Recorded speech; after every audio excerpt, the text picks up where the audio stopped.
Since Web of Shadows released in 2008, fans have been in dire need of a new game that met the expectations that Spider-Man 2 set in 2004.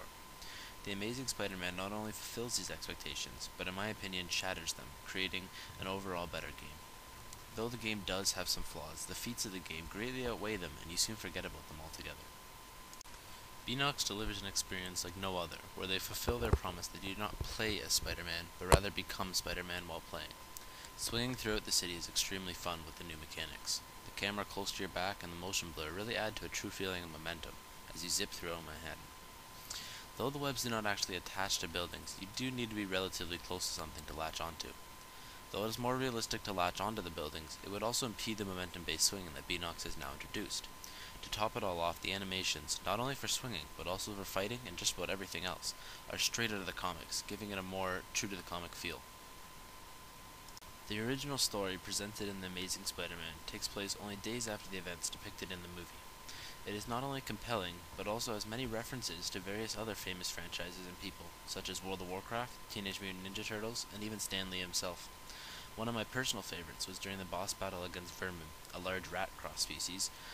Vermin jumps down into the sewer, to which Spidey replies with something to the likes of, "Hey, maybe you should order some pizza and adopt 4 turtles." While you're not doing missions, there's still much to do within the confines of the Big Apple. Whether you're bringing back mental patients to the police, bringing infected citizens to a hospital, or stopping car chases, there's always something to do. There are also many uses for Beenox's new addition to the Spider-Man series, the camera. Spider-Man has always been primarily a hero, but unfortunately that doesn't pay. He has also had his camera to make a living. You can partake in various challenges to take specific pictures for news broadcasts from Whitney Chang, or take pictures for your digital photo album. It's up to you. The camera is also how you unlock new costumes. You find hidden emblems, usually painted onto walls, then take a picture to unlock the suit. But my favorite thing to do in the city is definitely collecting the comic book pages scattered around the city. There's 700 in total. As you collect these pages, you unlock digital comics to view from the extras page in the main menu. There are a few flaws within the game, most of which were mere glitches that probably will be ironed out in future updates. One flaw that becomes slowly less prominent as you progress through the game is the graphics. The graphics could definitely be better, especially in the characters, mainly because they don't really resemble the characters from the movie. Another flaw within the game is as you take damage, Spider-Man's suit begins to rip.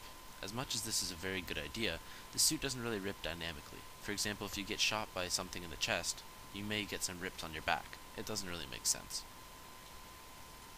Beenox delivers a Spider-Man experience like no other, and is a game that is a must-have for all fans of the series.